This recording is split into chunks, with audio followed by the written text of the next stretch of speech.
Hi everyone, it's Darlene. Welcome back for another card video. Today I'm using this set by Stampin' Up called Gourd Goodness. It's such a cool set. As soon as I saw it, I just thought it was so realistic I had to get it. So I'm going to be using the pumpkins here. I have a piece of Stampin' Up Whisper White cardstock. It's just 4 1/4 by 5 1/2, and I'm going to stamp my first layer of the pumpkins in pumpkin pie. And I always use Stampin' Up cardstock with Stampin' Up inks just because you get the best results. Okay, so now I'm going to press that down, and you know, I use my MISTI whether I need it or not, because sometimes I have to stamp my images again, and it's just so much easier to just do it in the MISTI. Anyway, so for my second layer, I'm going to use Tangerine Tango. It's just more of a darker orange. So you can see I get that really nice accent along the edges. For the stem, I'm using this Hero Arts Shadow Ink in soft brown. I'm using the same stem on both the large pumpkin and the small pumpkin. I'm just eyeballing these. And then for my second layer of the stem, I'm using the Walnut Stain Distress Oxide ink. I just sort of experimented with all the browns that I had, and I thought these looked the best together. I'm using the Simon Says Stamp stitched rectangles, and what I'm going to do is I'm going to take a piece of crumb cake. I'm going to put it right along the edge. I'm showing that I'm actually cutting the stitching, but I'm not cutting that inside stitching. I'm going to cut it all the way so that I get no edge on the right hand side. And then I'm just going to position my pumpkins underneath, and I'm just trying to figure out where everything is going to go. So I just want to make sure I leave enough room for my sentiment. So what I'm going to do is I'm sort of measuring, this is where the edge of the card is going to be. So I'm just kind of looking at the placement of my pumpkins. And once I figure out how I want this to lay out, I'm going to grab a pencil, and I'm just going to draw a couple of guidelines in here so that when I put it on for real, I'll know exactly where to put it back in the same spot. Next, I'm going to use my Copic markers to draw a tabletop. So I just have a scratch piece of paper here, and I'm going to position it to be the top of my table, and so I have a guide for a straight line. This is E43, it's just a light brown color, and I'm just going to color all the way to the edges of my guidelines so that I know I extend beyond that crumb cake rectangle. So I'm just coloring the whole thing solid. Next, I'm going to take E44, and I actually don't need this scratch piece of paper anymore. So I'll take that away, and I'm going to add a shadow to the left side of these pumpkins.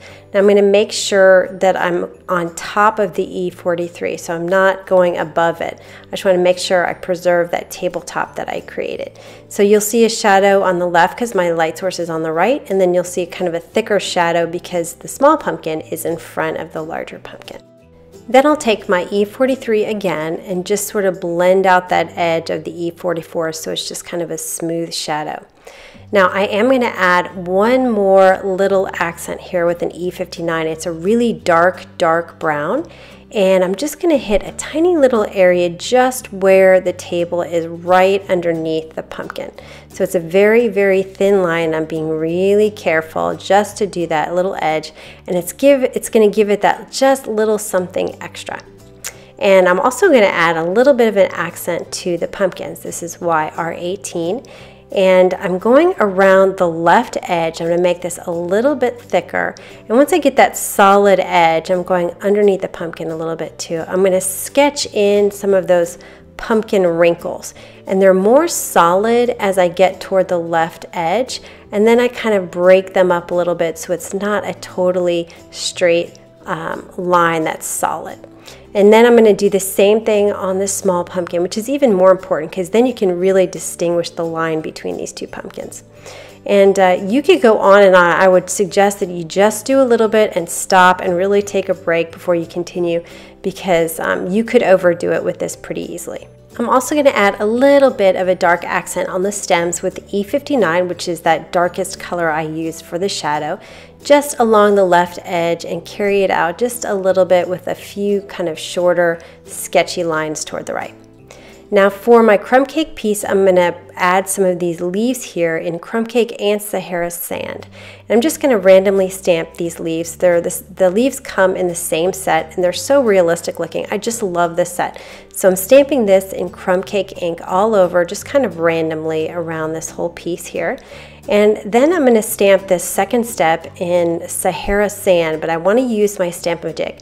So I'm using VersaFine Black Onyx ink, and I'm using black because it allows me to see it really well. And the VersaFine cleans up easily, but you do have to be careful because it does smudge, it doesn't dry quickly, so you could easily smudge your cardstock if you're not careful. Now you can see I'm going to ink that up. Now the stem on the sleeve for some reason is really, really long. I'm not sure why. So you'll notice that I'm inking my stamp up, but I'm kind of leaving that bottom part of the stem open, so I'm not inking that up. Now the trick here with the Stamp-A-Jig is to hold your block straight up and then stamp it straight down and straight up. So you really get a nice down and up motion. You can see how realistic these leaves are. Now I want to stamp my sentiment, but I need to position it correctly according to the table and where my pumpkins are going to be in this rectangle.